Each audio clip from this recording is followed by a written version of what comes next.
Hello everyone, எல்லாரும் எப்படி இருக்கீங்க? சுகானோ.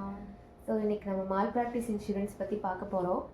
மால் ப்ராக்டிஸ் இன்சூரன்ஸ் அப்படின்னா என்னென்னா, நீங்கள் ஒர்க் பிளேஸில் ஒர்க் பண்ணிகிட்டு இருக்கும்போது அங்கே உங்களால் ஏதாவது மெடிக்கல் ட்ரீட்மெண்ட்லாம் இருக்கும் இல்லைங்களா, அதில் ஏதாவது தப்பு நடந்தாலோ, இல்லை அங்கே இருக்க பொருள் ஹாஸ்பிட்டலுக்கான பொருள் ஏதாவது நீங்கள் வந்து டேமேஜ் பண்ணிட்டாலோ, உங்களால் பேஷண்ட்டுக்கு ஏதாவது ப்ராப்ளம் ஆகி பேஷண்ட்டுக்கு மணி லாஸ் ஆகிட்டாலோ அந்த மாதிரி இருந்துச்சுன்னா, ஸோ இந்த மால் ப்ராக்டிஸ் இன்சூரன்ஸ்லேருந்து கிளைம் பண்ணிக்க முடியும்.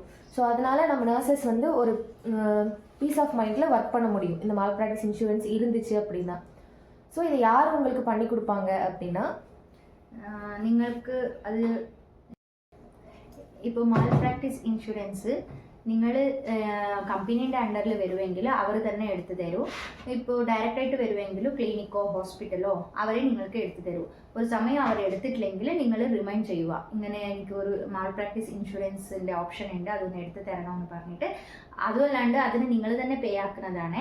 അത് നിങ്ങളുടെ സാലറിയിൽ നിന്ന് അവർ റിഡക്ട് ചെയ്തോളൂ. ഐ തിങ്ക് അറൌണ്ട് 200 or 250 റിയാൽ ഉള്ളിൽ വരും.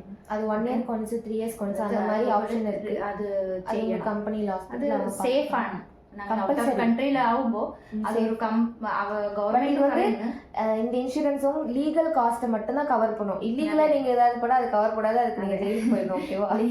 ലീഗൽ ആയിട്ട് പോലെ എന്തെങ്കിലും ഇതായാലും അതെല്ലാം അതിൽ ക്ലെയിം ആവും. ഓക്കെ, வீடியோ இஷ்டாയിട്ടുണ്ടെങ്കിൽ லைக் பண்ணுங்க, ஷேர் பண்ணுங்க, சப்ஸ்கிரைப் பண்ணுங்க. Bye bye.